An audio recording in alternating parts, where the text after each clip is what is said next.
बिस्मिल्लाहिर्रहमानिर्रहीम। अस्सलाम वालेकुम dear students, it's me Mohammad Irfan Anwar, your chemistry teacher. Well dear students, आज हम यूएचएस टॉपिक 1 जो कि इनऑर्गेनिक केमिस्ट्री से एसोसिएटेड है उससे रेलेवेंट टेस्ट नंबर 13 करेंगे डिस्कस। और ये बहुत इंपॉर्टेंट टेस्ट है, इसमें हम अपने लेक्चर में की गई तमाम बातों को जहन में रखते हुए इसको सॉर्ट आउट करेंगे। So let's move towards the discussion of the test. जी तो डियर स्टूडेंट्स, इस वक्त आप टेस्ट अपने सामने स्क्रीन पे देख रहे हैं जो आपके पास भी मौजूद है। हम उसको डिस्कस करने जा रहे हैं, एमडी कैट केमिस्ट्री का टेस्ट नंबर 13। और उसमें जो पहला क्वेश्चन है, क्वेश्चन नंबर 51, जरा गौर से सुनिएगा और तमाम लेक्चर को जो मैंने इस टॉपिक पे दिया था अपने जहन में रखिएगा। हमने इस पे बहुत ज्यादा स्मार्ट वर्किंग करनी है, हमें बड़ा विजिलेंट होकर चीजों का आंसर करना है। So question number 51, identify the incorrect statement. पहला सवाल ही ऐसा है कि जो नेगेटिव क्वेश्चन है, आपको 4 ऑप्शंस दी गई होंगी, उसमें आपने इनकरेक्ट को चूज करना है। मैं पढ़ता हूं, आपके सामने भी है। Oxides of the non metallic elements are acidic in nature. बिल्कुल ठीक कह रहा है, हमें पता है कि non metals form acidic oxides, क्योंकि जब उनको वाटर में डिसोसिएट करते हैं तो एसिड्स बनते हैं। बीटा ऑप्शन कहता है कि oxides of the more electropositive elements form amphoteric oxide. यहां पे गड़बड़ है, ये गलत स्टेटमेंट है। इलेक्ट्रोपॉजिटिव क्या होते हैं? मेटल्स होते हैं, और जो मेटल्स होती हैं वो तो बेसिक ऑक्साइड्स बनाती हैं। ये एम्फोटेरिक ऑक्साइड कह रहे हैं, एम्फोटेरिक ऑक्साइड तो हमारे पास लेस इलेक्ट्रोपॉजिटिव एलिमेंट्स यानी मेटलाइट्स की बात करते हैं। सो अभी मैं बीटा ऑप्शन आपके जहन में रखता हूं, इसको मैंने एज अ आंसर चूज किया है। बाकी 2 स्टेटमेंट्स भी पढ़ लेता हूं, कहीं पे वो उनमें से कोई ऑप्शन ना हो। This is the habit of the MD CAT question, आपने सारी स्टेटमेंट्स पढ़नी होती हैं। Charlie option acidic oxides and the basic oxide react with each other, बिल्कुल ठीक कह रहा है।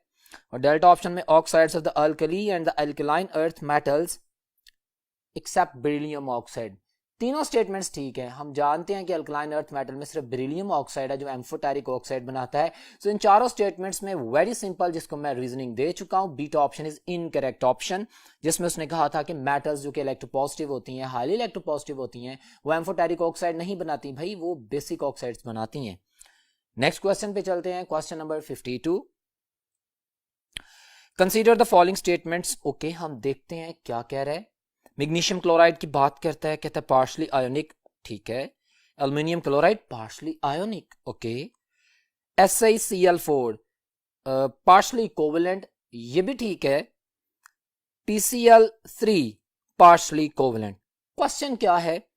Which of the above statement is correct? So ये सारी ऑप्शंस करेक्ट है my dear students. Delta option is my answer, सारी ऑप्शंस करेक्ट है। नाउ यहाँ पे आपको अंदाजा हुआ होगा कि जब हमने पीरियड्स को पढ़ा था, सेकंड और थर्ड, उसमें जब हमने ट्रेंड्स को पढ़ा था, जब हमने ionisation energy, covalent character, ionic character, electron activity, electron affinity, ये तमाम प्रॉपर्टीज लेक्चर में जब पढ़ी थी तो उसमें जो हमने ट्रेंड्स डिस्कस किए थे और उसमें जो एक्सेप्शंस थी और जिन पॉइंट्स को हमने हाईलाइट किया था वो कितने इंपॉर्टेंट हैं, तो इसका आंसर डेल्टा ऑप्शन है। वही हमसे पूछा गया है। हमें मॉलिक्यूल्स का जो स्पेसिफिकली आपकी बुक में हाईलाइट किए गए हैं, चाहे वो एफएससी हो या चाहे ए लेवल्स हो, उसके ऊपर आपने फोकस करना है, because this is MD CAT and you have to answer appropriately and smartly. Delta option is my answer. Question number 53 की बात करते हैं। Consider the following statement about the electron affinity of an element. बहुत interesting topic, electron affinity. हमें पता है एक general trend का, लेकिन यहां पे जो वेरिएशंस हैं उनको जहन में रखना है। हम बात करते हैं, it depends upon the size of atoms. Okay, ये स्टेटमेंट्स कह रहा है, ठीक कह रहा है। It depends upon the nuclear charge, okay मैंने पढ़ लिया। It depends upon the vacancies in the outermost shell, अच्छा ये 3 स्टेटमेंट्स पढ़ ली। क्वेश्चन क्या करता है? साइज के अलावा, न्यूक्लियर चार्ज के अलावा, एम्प्टी स्पेसेस, एम्प्टी ऑर्बिटल की बात के अलावा, which of the above statement is correct? Well once again ये सारी स्टेटमेंट्स करेक्ट हैं। हमारे पास electron affinity, number of unfilled या फिल्ड या पार्शली फिल्ड ऑर्बिटल्स यानी वैकेंसीज पे भी डिपेंड करती है, इफेक्टिव न्यूक्लियर चार्ज पे डिपेंड करती है, वैलेंस शेल से सेंट्रल न्यूक्लियस का कितना डिस्टेंस है, कितनी शील्डिंग इफेक्ट है, इफेक्टिव न्यूक्लियर चार्ज क्या है, इन सब पे डिपेंड करती है। सो उसने पूछा कि ये तीनों स्टेटमेंट्स को एक्सप्लेन करने के बाद जो सही थी कि इनमें से सही कौन सी है, वेरी सिंपल, डेल्टा आंसर। हमारा पूरा इलेक्ट्रॉन अफिनिटी का कॉन्सेप्ट रिवाइज हुआ, लेकिन अभी एनॉमली डिस्कस नहीं हुई, आगे किसी क्वेश्चन में आती है तो बात करते हैं। क्वेश्चन नंबर 53 का आंसर था delta. Dear students, question number 54 की बात करते हैं। Which one of the following elements of the 6A group oxygen, sulphur, selenium, tellurium, polonium, got it. 6A group, chalcogens की बात हो रही है, ठीक है, okay. Has greater value of the first electron affinity, it's a beautiful question. My dear students, मैंने general trend बताया था इलेक्ट्रॉन अफिनिटी का, मैंने कहा था इलेक्ट्रॉन अफिनिटी हो, सुन ले मेरे वर्ड्स, मैं सारी चीजें रिवाइज करूं, इलेक्ट्रॉन एक्टिविटी हो, इलेक्ट्रॉन अफिनिटी हो, आयनाइजेशन एनर्जी हो, ये तीनों टॉप टू बॉटम डिक्रीज करती हैं, ये जनरल ट्रेंड है, ठीक हो गया। लेकिन जब टॉप टू बॉटम कहीं पे वेरिएशन आती है तो कहां पे आती है, मैंने लेक्चर में बताया था, जहां पे टॉप टू बॉटम नीचे आते हुए डी सब शेल इन्वॉल्व होता है या एफ सब शेल इन्वॉल्व होता है, क्लियर है।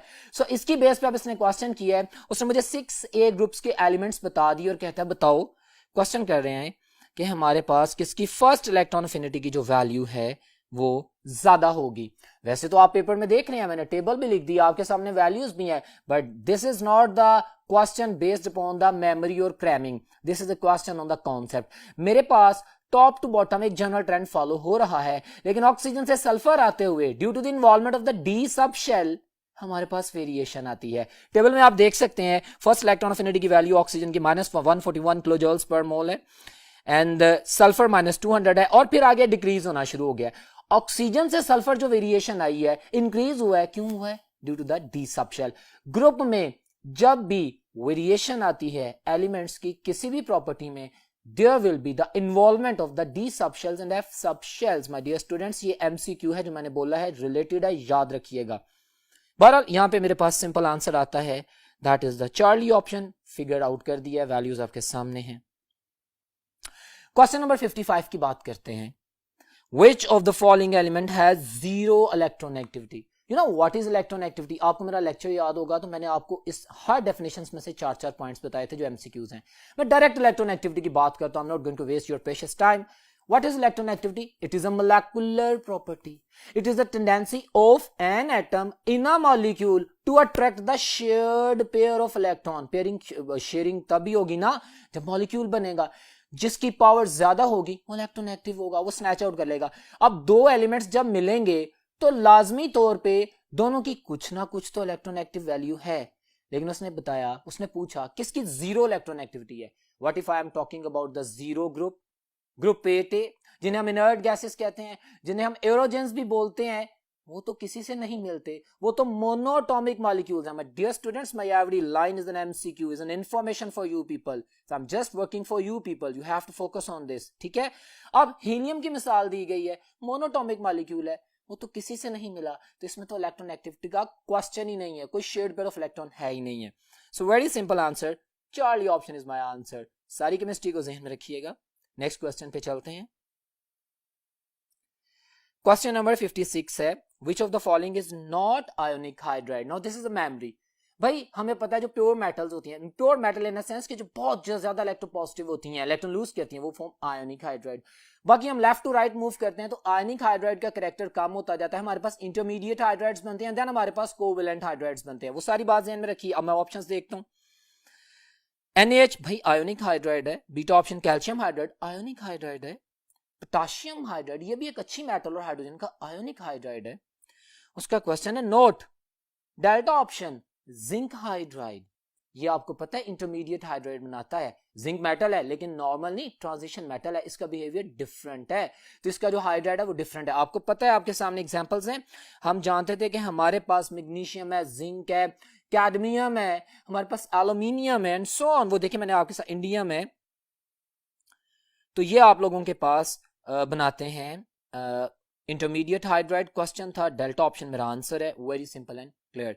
अच्छा, यहाँ पे एक लाइन मैंने आपके लिए इंफॉर्मेशन के लिए नीचे लिख दी, जिसको मैं रिवाइज कर रहा हूँ ताकि अगर आप मिस्टेक ना हो। तो मैंने बताया कि हमारे पास magnesium, zinc, cadmium, indium, they form the intermediate hydrides.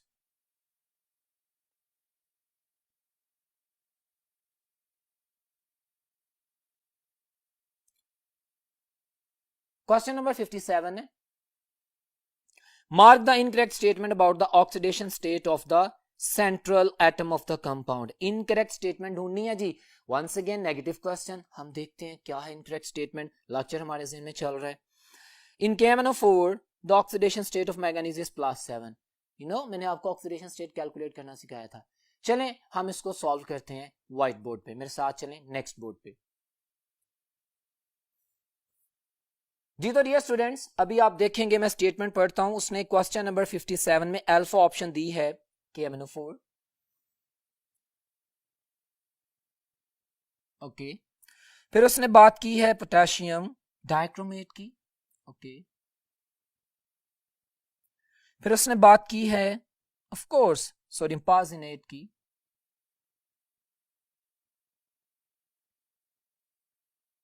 उसके बाद उसने बात की है H2S2O7 यानी ओलियम की। ऑक्सीडेशन स्टेट हम कैसे कैलकुलेट करते हैं? वेरी सिंपल, जिसकी हमने ऑक्सीडेशन स्टेट कैलकुलेट करनी होती है उसको हम X कह देते हैं। अब उसने इसमें ट्रांजिशन मेटल्स की ऑक्सीडेशन स्टेट को फाइंड आउट करने का कहा। मिसाल के तौर पे इसमें इसने सल्फर की भी बात की। ओके, अब बाकी हम एलिमेंट्स की ऑक्सीडेशन स्टेट का तो हमें पता है, जैसे ऑक्सीजन -2 होता है और पोटेशियम मेटल पे +1 चार्ज है। मैं पहला केस एग्जाम्पलीफाई कर रहा हूं, तो ये -2 है, ये +1 है। अब मुझे बताएं 4 मल्टीप्लाइड बाय -2 -8 हो जाएगा एंड दिस इज +1। ओवरऑल इसके ऊपर चार्ज -7 बचता है। मॉलिक्यूल न्यूट्रल है तो इसको न्यूट्रलाइज करने के लिए +7 होगा। वो टिपिकल ट्रेडिशनल मेथड ये भी है कि हमारे पास हमने x की वैल्यू फाउंड आउट करनी है, तो पोटेशियम की फिगर आउट कर लें, इसमें प्लस कर दें x, फिर इसमें प्लस कर दें, -2 मल्टीप्लाइड 4 और आंसर आ जाएगा 0। By solving this you can get the +7। बिल्कुल इसी तरह यहाँ पे भी आप -2 +1 और x की वैल्यू फाइंड आउट कर लेंगे। -2 यहाँ पे +1 सोडियम पे, हाइड्रोजन पे +1 -2, you will be able to simply answer the oxidation states. अब इसकी बेस के ऊपर उसने क्वेश्चन किया, हम सॉल्व करते हैं। तो उस स्टेटमेंट बोल रहा है, सॉरी वो कहता है, आप पेपर देख सकते हैं, इन KMnO4 oxidation state of manganese +7, बिल्कुल ठीक कह रहे हैं। पोटेशियम डाइक्रोमेट में +6 आती है, यस एग्जैक्टली। अगर मैं इसको फाइंड आउट करता हूँ 7 मल्टी, हमारे पास 14 आता है, फिर यहाँ पे +1 है तो 2 है, +12 आना चाहिए ना यहाँ पे, क्योंकि +2 हो गया, लेकिन यहाँ पे 2 है तो यहाँ पे +6 आएगा। क्रोमियम डिवाइड हो जाएगा। वेरी सिंपल, मैं आपके लिए इसे दोबारा कर देता हूं। +1 मल्टीप्लाइड बाय 2 प्लस यहाँ पे 2x हमने फाइंड आउट करना है, plus -2 multiplied by 7 is equal to 0। जब इसको सॉर्ट आउट करेंगे +6 आंसर आ जाएगा। And similarly here for example मैं बात करता हूं, +1 सोडियम है, 2 इसके सॉरी 4 हैं, you can check it out, atoms हैं, और जीनॉन की बात कर रहा है हमारे पास, तो x है, यहाँ पे इसको मैं x ही बोलूंगा। ऑक्सीजन 6 है, -2 है, you are getting the answer. तो आपके पास जो ऑक्सीडेशन स्टेट इसने लिखी है बिल्कुल ठीक लिखी है, +8 आता है मेरे पास। Very simple answer, if you could answer that.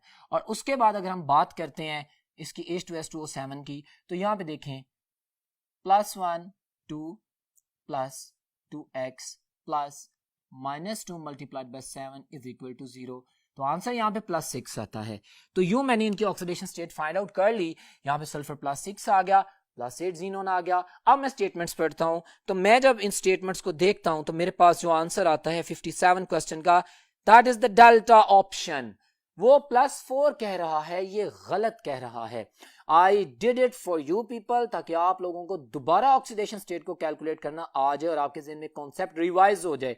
So oxidation state find out करना बड़ा सिंपल है। आप लोगों के पास उसने पूछा था कि इनकरेक्ट स्टेटमेंट को चूज करें, so I have explained the incorrect statement that is in front of you. Okay, delta option. Question number 58 की बात करते हैं। Consider the following application of the electronegativity. Okay, हमें इलेक्ट्रोनेगेटिविटी के कॉन्सेप्ट को ज़हन में रखना है। कहता है if the electronegativity difference between the two bonded atoms is 1 और less than 0.4 then the bond is said to be non polar covalent bond. My dear students, यहाँ पे प्रॉब्लम है, मुझे प्रॉब्लम नजर आ गई है। 0 कहना चाहिए 1 की जगह। भाई 0 और 0.4 ये है बुक की लाइन, लेकिन हम बाकी भी पढ़ेंगे। उसने कहा if the electronegativity difference between the two bonded atom is 1.7, तो 50-50% होता है, बिल्कुल ठीक कह रहा है। फ्री ऑप्शन है the electronegativity difference between the two bonded atoms is 1.6 और ग्रेटर देन 0.4। हाँ, इसके दरमियान तो पोलर कोवेलेंट बॉन्ड होता है, बिल्कुल ठीक कह रहे हैं।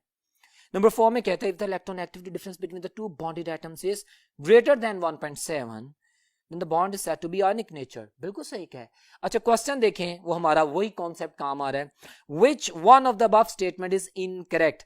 तो स्टूडेंट्स आप बताएं, पहली स्टेटमेंट ही रॉन्ग है।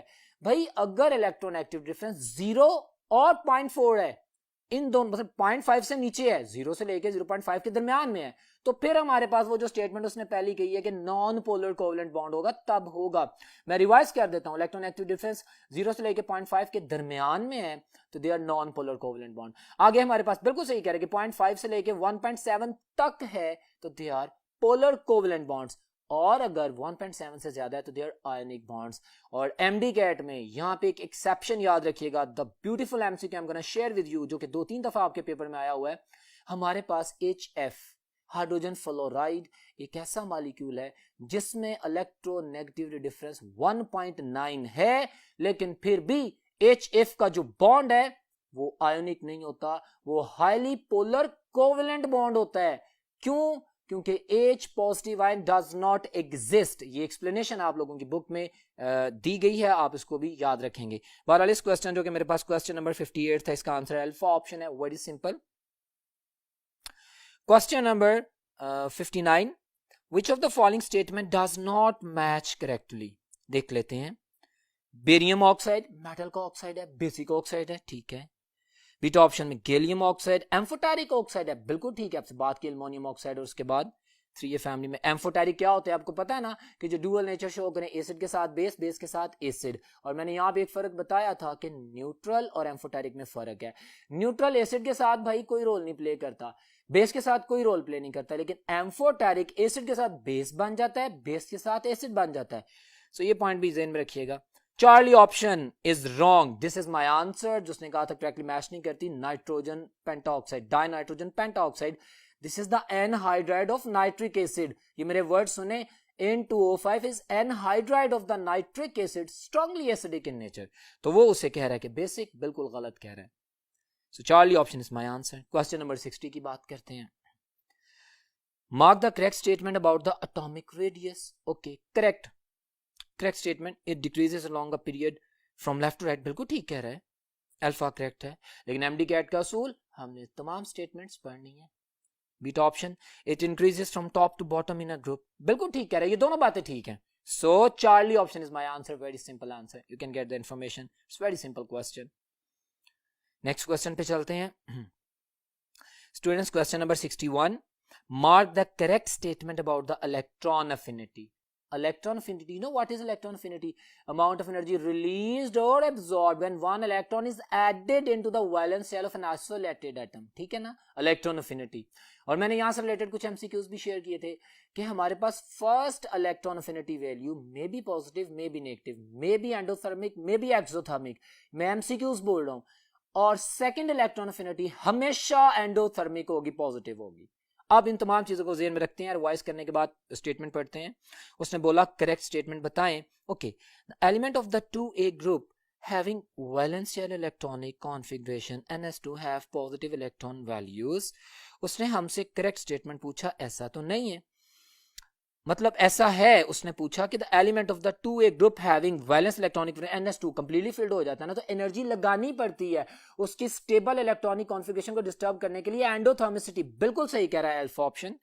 बीटा ऑप्शन कहता है the element of the 8A group having the valence, वो भी कंप्लीटली फिल्ड है, स्टेबल है। अब उसको डिस्टर्ब करने के लिए भी आपको फर्स्ट इलेक्ट्रॉन अफिनिटी इंडोर्स करनी पड़ेगी, एनर्जी पॉजिटिव होगी, एंडोथर्मिक होगी। Charlie option is my answer. दोनों स्टेटमेंट्स ठीक हैं जिनको मैंने जस्टिफाई किया। ध्यान से आंसर करना है आप लोगों ने, बड़े मिले जुले क्वेश्चंस होते हैं। So Charlie option is my answer, very simple and clear, जिसको मैंने जस्टिफाई किया। क्वेश्चन नंबर 62 की बात करते हैं। विच of the following statement is incorrect. Negative question, गलत को ढूंढना है। Okay, among all the elements in the periodic table chlorine has the highest electronegativity. ये तो बिल्कुल गलत है। हम जानते हैं कि हाईएस्ट इलेक्ट्रोनेगेटिविटी तो फ्लोरीन की होती है। कितनी होती है? 4.0। बल्कि पीरियोडिक टेबल में सबसे ज्यादा इलेक्ट्रोनेगेटिविटी फ्लोरीन ही की होती है, 4.0। और रिलेटेड एमसीक्यू सुन ले students, this is for you people, the all work done which I have done, that is for you people. हमारे पास इस प्रॉपर्टी की वजह से कि फ्लोरीन से ज्यादा इलेक्ट्रोनेगेटिव कोई नहीं है और दूसरा उसमें डी सब शेल नहीं है, फ्लोरीन वो वाहिद एलिमेंट है पीरियोडिक टेबल का जिसकी सिर्फ एक ही ऑक्सीडेशन स्टेट होती है, दैट इज -1। माइनस ही होगी क्योंकि इससे ज्यादा कोई इलेक्ट्रॉन एक्टिव नहीं है, और 1 इसलिए होती है कि इसको सिर्फ एक इलेक्ट्रॉन चाहिए होता है। तो यहां पे मैंने फ्लोरीन की डिस्क्रिप्शन कर दी, जो उसने स्टेटमेंट बोली थी वो बिल्कुल गलत है। मैं बाकी स्टेटमेंट्स भी पढ़ लेता हूं। बहरहाल अल्फा आंसर अभी तक मेरा पॉसिबल आंसर है। General electron configuration of the P block element सही कह रहा है। There are 8 electrons in the third period of the periodic table. 8 elements, बिल्कुल सही कह रहे हैं। Element of the group 1, 2, 13, 14, 15, 16, 17, ये S और P ब्लॉक की बात कर रहा है, known as the representative elements. Exactly. Transition elements आपको पता है ना, D सीरीज, और फिर हमारे पास F ब्लॉक एलिमेंट्स भी होते हैं। इनर ट्रांजिशन, आउटर ट्रांजिशन की केमिस्ट्री है। D block outer transition, F block inner transition, और बाकी जो S और P सब शेल की फैमिलीज के हैं, they are the representative elements. सारी बातें ठीक हैं। Alpha option is wrong option. Question number 62 को मैंने क्लैरिफाई किया तमाम statements. Next question, question number 63, which of the following factor does not affect the ionisation. Ionisation energy का कॉन्सेप्ट रखिए। What is ionisation energy? The minimum amount of energy required, it is always required, it is always positive, it is always endothermic. Clear? मेरे lecture को ध्यान में रखिएगा। Required to remove an electron from the valence shell of any atom in isolated state.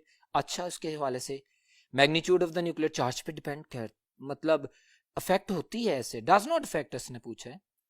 Size of atom पे भी होती है, जैसे जैसे साइज बढ़ता जाता है शील्डिंग इफेक्ट बढ़ता जाता है, इफेक्टिव न्यूक्लियर चार्ज डिक्रीज होता जाता है, आयनाइजेशन एनर्जी भी डिक्रीज होती जाती है। तो ये सारे फैक्टर याद रखने हैं, इफेक्ट करते हैं।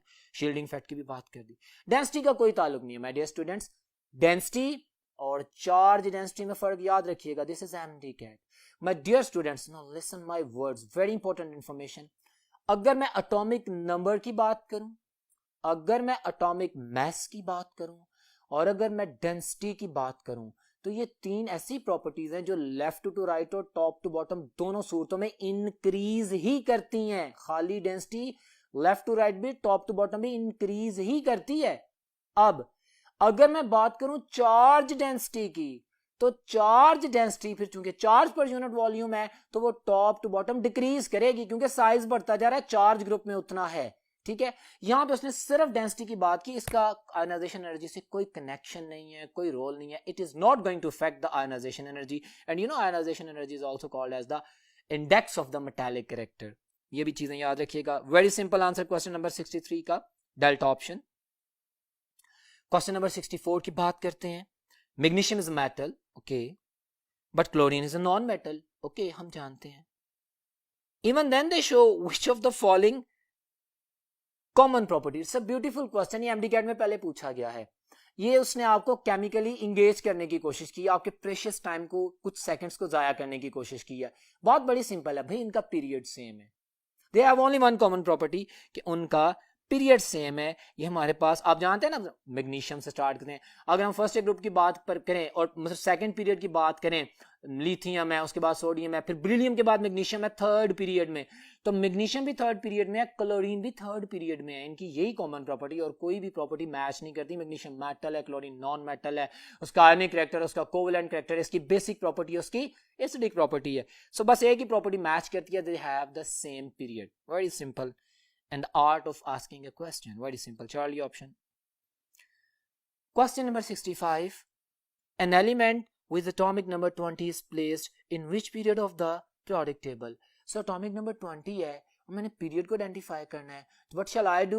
मैंने आपको बताया था, सिखाया था, हम इलेक्ट्रॉनिक कॉन्फ़िगरेशन करेंगे। So why not I am going to repeat this for you people. Atomic number 20 में मैं तो बता दूंगा अभी आपको, लेकिन आपके सामने प्रैक्टिस कर रहा हूँ कि एटॉमिक नंबर 20 है, मुझे कुछ नहीं पता, मैं कॉन्फ़िगरेशन भूल गया हूँ, तो कोई बात नहीं, मैं नए सिरे से कर लेता हूँ। You better know, watch on the white board.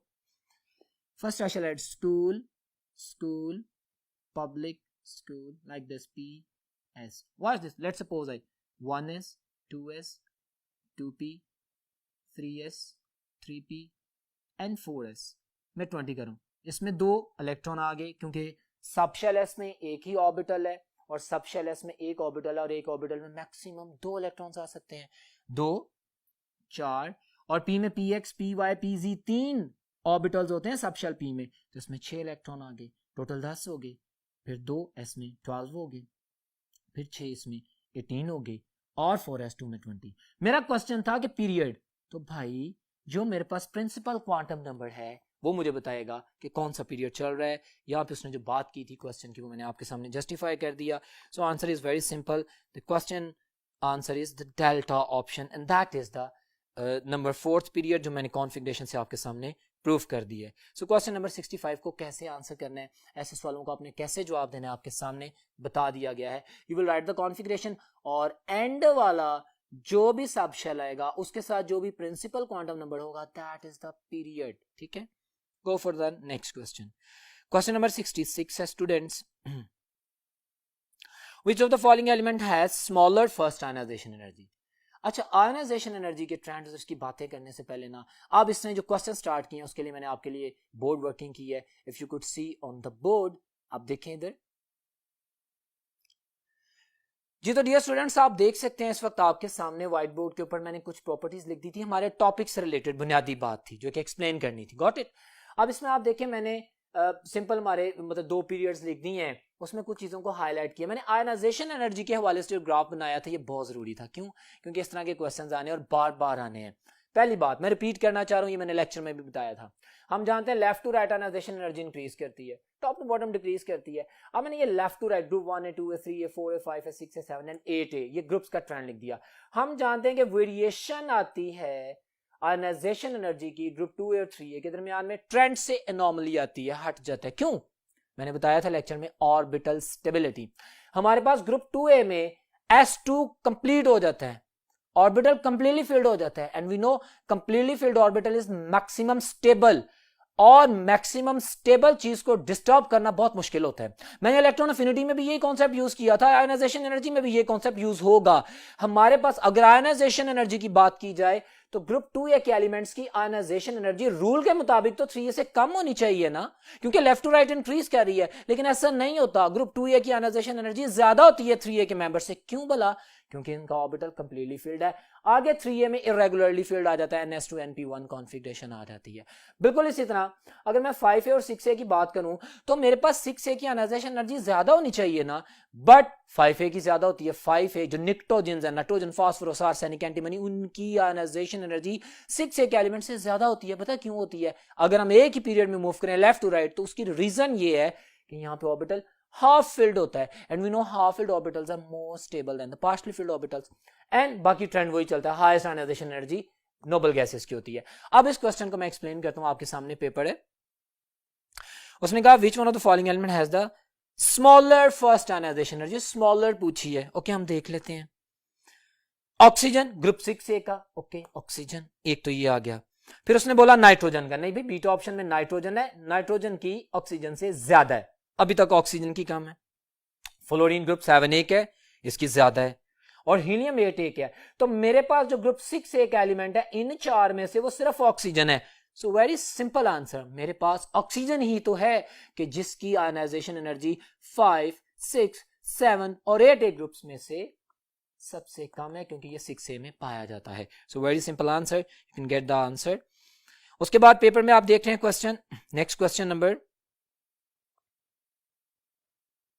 67, identify the incorrect statement about the period of the modern periodic table. Incorrect statement देखनी है जी, देख लेते हैं।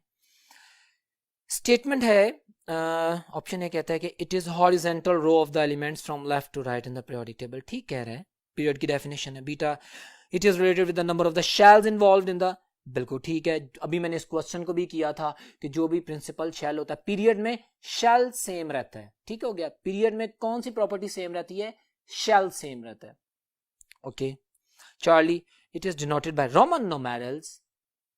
उसका क्वेश्चन क्या था कि इनकरेक्ट ऑप्शन देखनी है, और उसमें वाजे तौर पे हमें कह रहा है भाई रोमन न्यूमेरिक्स में आपके सामने लिखा भी हुआ था मैंने थोड़ी देर पहले व्हाइट बोर्ड के ऊपर, हम तो ग्रुप्स को शो करते हैं, पीरियड्स को 1, 2, 3 अरेबिक न्यूमरल्स में रिप्रेजेंट करते हैं। तो ये स्टेटमेंट देखें कितना आसान क्वेश्चन, उसने क्वेश्चन बना दिया है। It worth it matters in your competition, तो आपको इस चीज का भी पता होना चाहिए। So Charlie option is an incorrect option, बाकी डेल्टा ऑप्शन भी हमारे पास बिल्कुल ठीक है। Period of the modern table is 7, तो हमारे पास चार्ली ऑप्शन वाज़े तौर पे एक गलत स्टेटमेंट है जो आपके सामने है। क्वेश्चन नंबर 68 की बात करते हैं। Keeping in view the size of atoms, okay which order is correct. अब आपको एटॉमिक साइज का ट्रेंड भी पता है ना, अगर आप व्हाइट बोर्ड पे देखें तो आप देख सकते हैं मैंने आपका जो सारा लेक्चर है उसको यहाँ पे आपके क्वेश्चंस को सॉल्व करने के लिए हाईलाइट भी कर दिया। मैंने atomic size, ionic size, electronegativity, electron affinity, ionisation energy, electrical conductance, metallic character, जिनकी बेसिस पे बहुत ज्यादा क्वेश्चंस आते हैं, और ऑक्सीडेशन स्टेट को तो मैंने सॉल्व भी किया। ये सारी चीजें आपके जहन में होनी चाहिए। अब उसने चूंकि एटॉमिक रेडियस की बात की है, हम जानते हैं left to right in a periodic table effective nuclear charge के बढ़ने की वजह से और शेल के सेम रहने की वजह से साइज डिक्रीज करता है, चाहे वो आयोनिक हो चाहे वो एटॉमिक हो।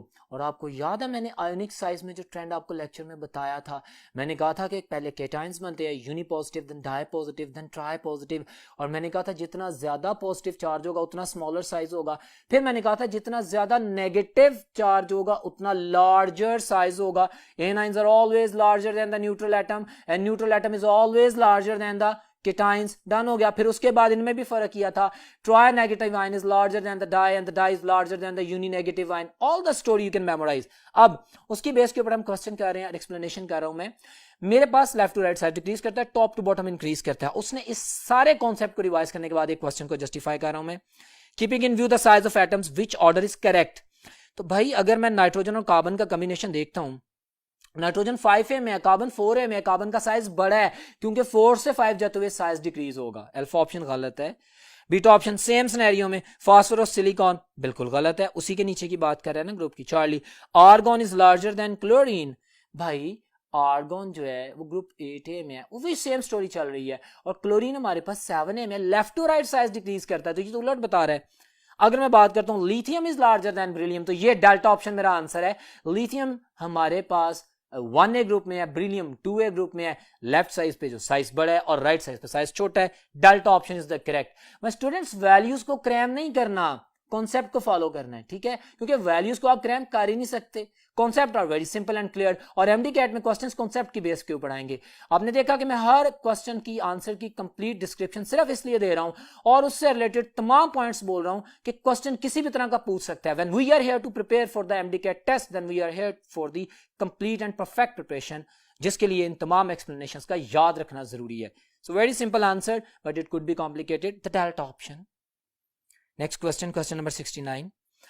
In a period, gradual reduction in the atomic radius is more significant in the longer periods. You know, it is the definition of lengthened contraction.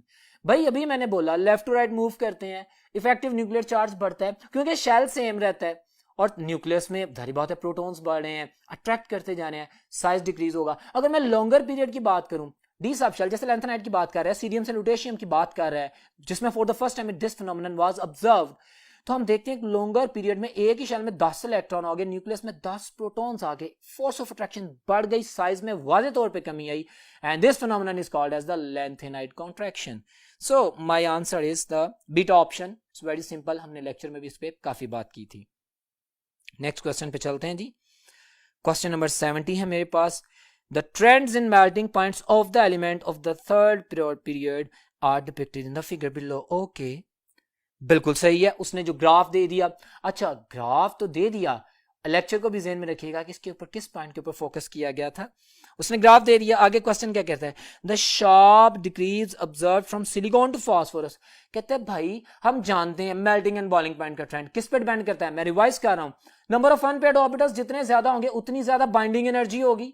Left to right group 4a तक हमारे पास unpaired electrons बढ़ते हैं ना, possibility बढ़ने की होती है, binding energy ज्यादा होती है, melting and boiling point increase करते हैं। और फिर हमने कहा था डिक्रीज करते हैं, क्यों, 5a से ऑनवर्ड हमारे पास जो ऑर्बिटल्स हैं उनमें फिलिंग होना शुरू हो जाती है, अनपेयर्ड इलेक्ट्रॉन खत्म होना शुरू हो जाते हैं, बाइंडिंग एनर्जी कम होना शुरू हो जाती है, मेल्टिंग बॉइलिंग पॉइंट डिक्रीज करता है। ये तो हमें पता था, लेकिन एंट्रेंस टेस्ट का क्वेश्चन उसने ग्राफ दिया है और बड़ा खूबसूरत सवाल किया, कहता है सिलिकॉन से फास्फोरस पे आओ, मानते हैं आते हैं तो बॉइलिंग पॉइंट मेल्टिंग पॉइंट कम होते हैं, लेकिन ऐसा भी क्या कि सिलिकॉन का इतना ज्यादा मतलब टेम्परेचर पॉइंट और फास्फोरस का बहुत कम है, एकदम ग्राफ भी आपके सामने बना हुआ है, उसकी वो रीजन पूछ रहा है और मैं आंसर कर दूंगा अभी, आपको भी पता, मैंने भी बताया हुआ, लेकिन स्टेटमेंट पढ़ लेते हैं। Decrease in atomic radius from silicon to P, it's normal thing, atomic radius तो है ही है, वो तो डिक्रीज होता ही है, वो बात नहीं है, मतलब मेल्टिंग एंड बॉइलिंग पॉइंट का ताल्लुक नहीं है इससे, वो तो ऑर्बिटल फिलिंग है जो मैंने अभी सारी केमिस्ट्री रिवाइज की। Change in bonding and the structure of the two elements. My dear student, this is my answer. You know silicon जब हमारे पास पड़ता है तो वो एक कॉम्प्लेक्स कोवेलेंटली बॉन्डेड नेटवर्क बना रहा होता है। सिलिकॉन 4 बॉन्ड्स जो बना रहा था वो कोवेलेंटली बॉन्डेड होते हैं और वो आगे एक्सटेंड करते हैं। सिलिकॉन प्लेट्स का स्ट्रक्चर रख लेना आप अपने ज़हन में। तो complex structure in that way कि कोवेलेंटली बॉन्डेड नेटवर्क एक मैक्रोमॉलिक्यूल होता है। इंटरमोलेकुलर फोर्स कम ज्यादा होने से कितना फर्क पड़ता है बॉइलिंग पॉइंट पे, और ये तो एक केमिकल बॉन्ड की वजह से है। फास्फोरस कंपैरेटिवली उस तरह नेटवर्क नहीं बनाता, सिलिकॉन बनाता है। इस वजह से उसको तोड़ने के लिए बहुत ज्यादा एनर्जी चाहिए, और सिलिकॉन का मेल्टिंग एंड बॉइलिंग पॉइंट इस वजह से फास्फोरस से बहुत ज्यादा होता है। ठीक है, तो याद रखिएगा। So beta option is the perfect answer. इस छोटी सी स्टेटमेंट की एक्सप्लेनेशन बहुत ज्यादा जरूरी थी, जो कि आपके कॉन्सेप्ट को मतलब वेरीफाई करने के लिए या इंप्रूव करने के लिए जरूरी है। So beta option is my answer.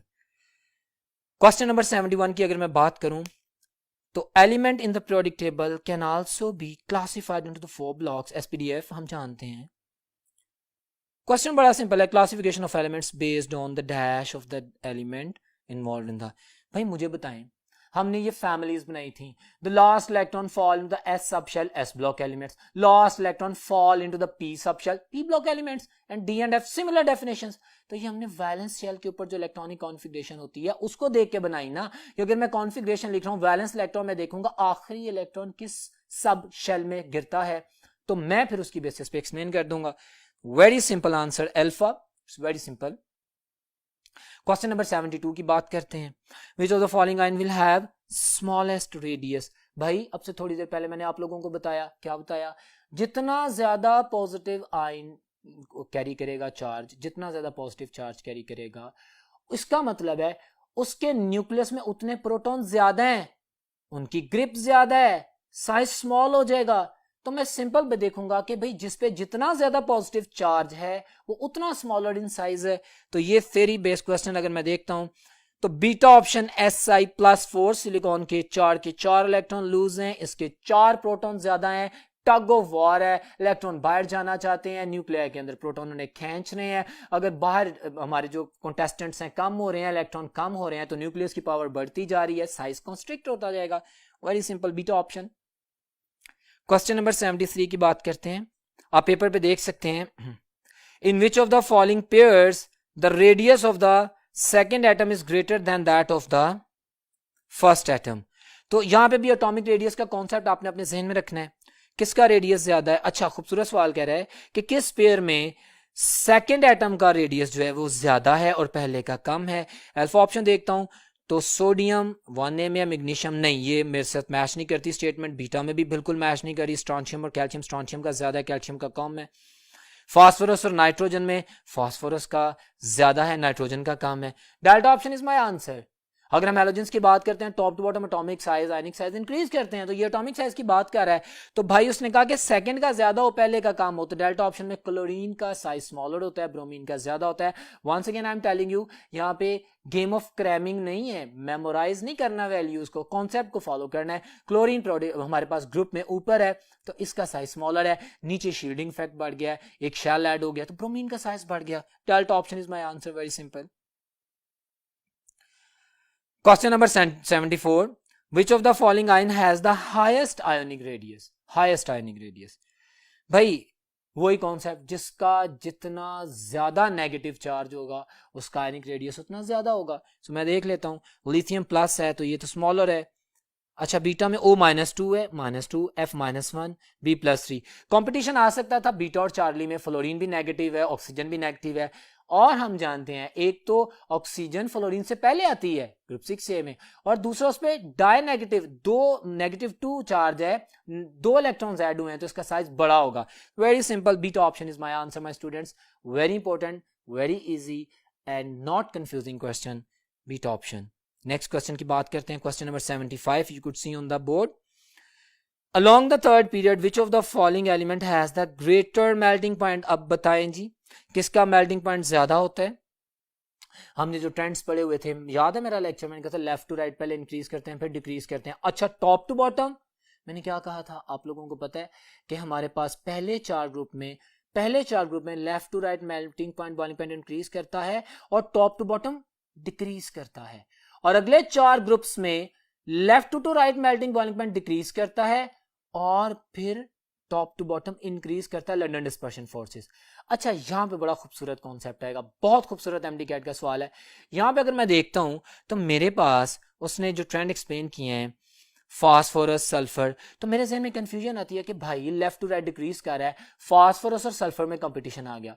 Phosphorus 5A में है, अब ऑक्सीजन के ग्रुप में है ना, सल्फर 6A में, तो वहां पे सल्फर का मेल्टिंग पॉइंट कम हो सकता है, फास्फोरस का ज्यादा होगा। लेकिन यहाँ पे मुझे ये भी पता होना चाहिए कि भाई फास्फोरस P4 की फॉर्म में पाया जाता है, सल्फर एसिड की फॉर्म में पाया जाता है, कोवेलेंटली बॉन्डेड नेटवर्क है, ये बिगर मॉलिक्यूल है, मैक्रो हो जाता है, इसका बॉइलिंग मेल्टिंग पॉइंट फास्फोरस से ज्यादा होगा।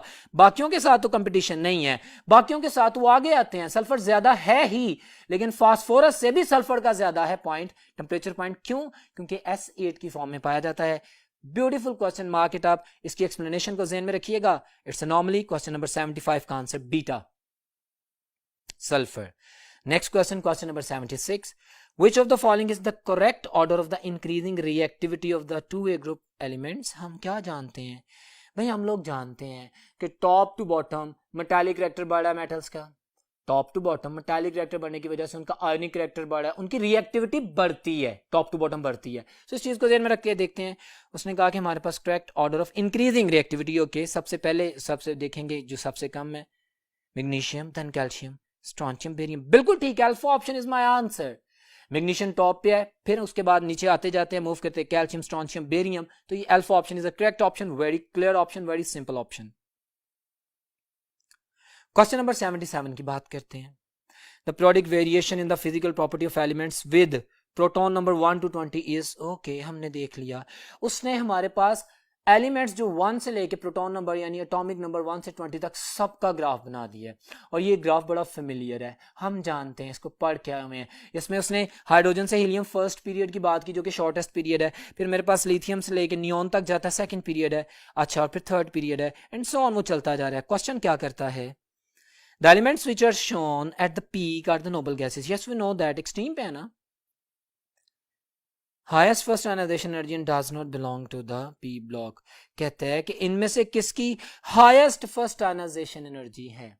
भाई हम जानते हैं top to bottom ionisation energy decrease करती है, लेफ्ट टू राइट इंक्रीज करती है। तो अब हमने वो एलिमेंट चूज करना है जो एक्सट्रीम राइट पे हो और टॉप पे हो। वो कौन सा है? Helium, you know, helium. उसका आंसर है अल्फा ऑप्शन, वेरी सिंपल। इसकी आयनाइजेशन एनर्जी हाई है, और खूबसूरती देखें इस क्वेश्चन की, ग्राफ आपके सामने है, no need to get confuse about, आपके सामने लिखा हुआ है, आप देख सकते हैं ग्राफ के, ओके, हीलियम की सबसे ज्यादा आयनाइजेशन एनर्जी है। So alpha option is my answer. Question number 78, ऐसे सवाल आते हैं बाज़-औक़ात एमडीकैट में, ऐसे क्वेश्चंस भी आते हैं कि आंसर्स स्टेटमेंट में मौजूद होते हैं, आपको थोड़ा सा गौर करने की जरूरत होती है, इसके लिए relax mind and smart working बहुत रोल प्ले करती है। Question number 78, energy required to remove an electron from the valence shell of an isolated gaseous atom. इसको क्या कहते हैं? Is it the definition of ionization energy? Yes, this is ionization energy. What is the second name of ionization energy? Index of the metallic character. ये ionization energy जितनी कम होती है उतनी अच्छी मेटल होती है, ठीक है। Next question. Question number 79. Okay, once again the graph. The following sketch shows the melting point of the 8 elements, ठीक है, with consecutive atomic numbers, okay. Which element is silicon? Okay, इसी तरह का ग्राफ अभी तो हम पढ़ के आए हैं, हमने जब सिलिकॉन के ही मेल्टिंग एंड बॉइलिंग पॉइंट की बात की थी इसी पेपर के स्टार्ट में, तो वो दोबारा ग्राफ कॉपी हो गया, लेकिन अब एलिमेंट के नाम की जगह उसने ABCD लिख दिया है। तो वेरी सिंपल, हाईएस्ट पीक किसकी थी जिसको मैंने अभी डिस्कस किया है? तो हमारे पास चार्ली ऑप्शन है भी सी, यानी लेटर सी जो कि चार्ली ऑप्शन में है, यही मेरा आंसर है, और ये सिलिकॉन की बात कर रहा है। सो वेरी सिंपल, इसको हम डिबेट करके आ चुके। क्वेश्चन नंबर 80 की बात करते हैं। Dear students, the cause of the periodicity of the element is because of similar periodicity की बात कर रहा है। Popular valence shell electronic configuration, कैसे सिमिलर? एक ग्रुप में वैलेंस इलेक्ट्रॉनिक कॉन्फ़िगरेशन सेम होती है ना, NS2, NP1, NP3, NP6, जो भी कह लें आप, ठीक है। वैलेंस शेल इलेक्ट्रॉनिक कॉन्फ़िगरेशन जिन जिन एलिमेंट्स की सेम होती है वो सेम ग्रुप में रखे जाते हैं, और ग्रुप में जो एलिमेंट्स पाए जाते हैं वो सिमिलर बिहेवियर शो करते हैं। सेम नहीं कह रहा, सिमिलर मीन मिलता जुलता, ठीक है। और पीरियड में मूव करते हैं तो कॉन्फ़िगरेशन चेंज होती है, कि एक इलेक्ट्रॉन ऐड होता है और वेरिएशन इन प्रॉपर्टीज आती हैं जो कि हम पढ़ रहे हैं। सो बहरहाल ये सिंपल आंसर था, beta option is the answer. Question number 81 students, very important, the elements for which the value of ionization energy is low can. भाई उसका क्वेश्चन है कि हमारे पास the elements for which the value of ionization energy is low can lose electron easily. उसने statements लिखी हैं भाई. Ionisation energy क्या है? It is the amount of energy required to remove an electron. जितना मुश्किल होगा इलेक्ट्रॉन को रिमूव करना उतनी ज्यादा आयनाइजेशन एनर्जी होगी, और अगर आयनाइजेशन एनर्जी कम है तो बड़ी आसानी से इलेक्ट्रॉन लूज हो जाएगा. So very simple answer, beta option. Question number 82 students, the species argon, potassium and the calcium plus 2 are isoelectronic. ठीक है, isoelectronic. What do you mean by isoelectronic? ऐसे स्पीशीज एक न्यूट्रल एटम या कोई cation या कोई एनाइन जिनमें number of electrons एक जैसे हों, आइसोइलेक्ट्रॉनिक. क्लियर हो गया? उसने बात की है 3 की. आर्गॉन है डेफिनेटली, इसको भी हम जानते हैं. इसमें हमारे पास आर्गॉन 18 होते हैं, पोटाशियम में 19 होते हैं, तो K प्लस हो गया, मतलब एक इलेक्ट्रॉन चला गया, 19 से फिर 18 हो गए. कैल्शियम में 20 होते हैं तो 2 इलेक्ट्रॉन चले गए, प्लस 2 है तो 18 हो गए. ठीक हो गया. क्वेश्चन क्या करते हैं, किस पैटर्न में उनके रेडियाई इंक्रीज करते हैं? ओके, मैं देखता हूं ऑप्शंस. अल्फा नहीं है भाई. हमें जो क्लियर पता है, हमें पता है कि जो डाई पॉजिटिव आयन है उसका स्मॉलेस्ट साइज होगा, फिर यूनी पॉजिटिव डाई पॉजिटिव से बड़ा होगा, और न्यूट्रल एटम यूनी पॉजिटिव से भी साइज में बड़ा होगा. ये वही कॉन्सेप्ट पूछा गया है. सो अगर मैं देखता हूं तो delta option is my answer. Very simple and clear, delta option, और जस्टिफिकेशन वही है.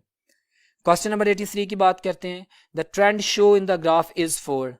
अभी तो हम ये ग्राफ देख के आए हैं, इसी ग्राफ की बेस पे तो क्वेश्चन किया है, उसी ग्राफ को रिपीट कर दिया है, जिसमें उसने 3 पीरियड्स बताए हैं. Hydrogen to helium first period, the shortest period, उसके बाद सेकंड एंड थर्ड पीरियड. किसका ग्राफ था? आयोनाइजेशन एनर्जी का. मुझे कैसे पता चला? क्योंकि एक पीरियड में जब सेकंड और थर्ड पीरियड में बिलखुसूस जब मूव कर रहे हैं तो वेरिएशन के पॉइंट आते हैं. और वेरिएशन मैंने पहले व्हाइट बोर्ड पे भी आपको बताया था कि हमारे पास ग्रुप 2A और 3A में, 5A और 6A में आती है. वही वेरिएंट पॉइंट्स आपके सामने एलिमेंट्स में लिख दिए गए हैं. वेरी सिंपल, ये आयनाइजेशन एनर्जी का ग्राफ है. So Charlie option is my answer. आपने क्वेश्चंस को देख के कंफ्यूज नहीं होना, ठीक है? आपने उसे समझने की कोशिश करनी है कि बाज़ औक़ात क्वेश्चन का स्ट्रक्चर बहुत कॉम्प्लेक्स होता है लेकिन बड़ी माइनर सी बात पूछी गई होती है. That's why it is being called as the smart working. आपने वो चीज़ आंसर करनी है जो पूछी जाए और बड़ा रिलैक्स होकर करनी है. सो क्वेश्चन नंबर 84 की बात करते हैं. विच of the following is true about sodium, silicon and sulphur? Sodium, silicon and sulphur, इनका पीरियड सेम होता है. ओके, हम देख लेते हैं, मैंने आपको बता दिए. There chlorides are ionic solids. Well जी, कंफर्म नहीं है सिलिकॉन में कहाँ से आ गया. सल्फर तो कोवेलेंट बनाता है, गलत कह रहा है. Covalent bond is found in most of the compounds. ये तो एक केमिकल स्टेटमेंट ही नहीं है. मोस्ट ऑफ द कंपाउंड, भाई बताएं कौन सी? बिल्कुल नहीं related. They are in the same period of the periodic table. Yes, this is my answer, जो मैंने आपको जस्टिफाई किया था. आपको आपके सामने मैंने व्हाइट बोर्ड पे पीरियड्स इसीलिए लिखे हैं कि आपको कम से कम ये जो मैंने लिखा है ना, ये याद होना चाहिए. इस व्हाइट बोर्ड पे कम से कम जो मैंने लिखा है ये पूरा स्केच आपके जहन में होना चाहिए. So you will be able to answer all this questions very simple way. Next question की बात करते हैं. Question number 85. Identify the incorrect statement about the decrease in atomic radius across a period. Decrease in atomic radius हो रहा है, उसकी उसने reasons दी गई होंगी. आपने जो इनकरेक्ट है, जो इररेलेवेंट है, जो गलत है, उसको चूज करना है. पहला कहता है द न्यूक्लियर चार्ज इंक्रीज, बिल्कुल सही कह रहा है जी. बीटा ऑप्शन कहता है the addition of the extra shell. This is wrong. Period में शेल ऐड नहीं होते, ग्रुप्स में शेल्स ऐड होते हैं. ग्रुप्स में शील्डिंग इफेक्ट इंक्रीज करता है, ग्रुप्स में इफेक्टिव न्यूक्लियर चार्ज डिक्रीज करता है, ग्रुप्स में साइज बढ़ता है, पीरियड में साइज डिक्रीज होता है क्योंकि शेल सेम ही रहता है. ये सेकंड ऑप्शन जो बीटा ऑप्शन है गलत है. बाकी भी मैं पढ़ लेता हूँ. Outer electrons are being added, ठीक है. The attraction between the nucleus and, ये तीनों स्टेटमेंट्स बाकी ठीक है. Beta option is the wrong option. Well, my dear students, that was about the discussion of the today's test. कोशिश मैंने की कि आज के इस टेस्ट की डिस्कशन में तमाम लेक्चर के तमाम पॉइंट्स को आपसे क्वेश्चंस जो पूछे गए हैं उनसे रिलेट करके एक्सप्लेन किया जाए ताकि वो बच्चे उस तमाम नॉलेज को प्रैक्टिकली यूज कर सकें. उम्मीद करता हूं आपको लेक्चर समझ आया होगा और इंशाल्लाह बेहतरीन तैयारी करेंगे. नेक्स्ट लेक्चर में दोबारा मुलाकात होगी. तब तक अल्लाह हाफिज.